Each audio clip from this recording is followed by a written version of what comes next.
Pa u prvom momentu nisam poverovala, u stvari bila sam presrećna, baš je bilo veliko uzbuđenje.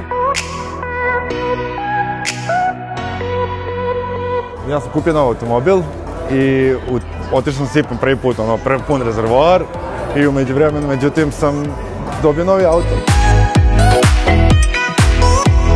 Dugo sam živio u Nemačkoj, sad sam nekih 9 godina ovdje. Kad sam dobio taj poziv, uopšte nisam ni mislio ja sam rekao da je to fora, je to fake.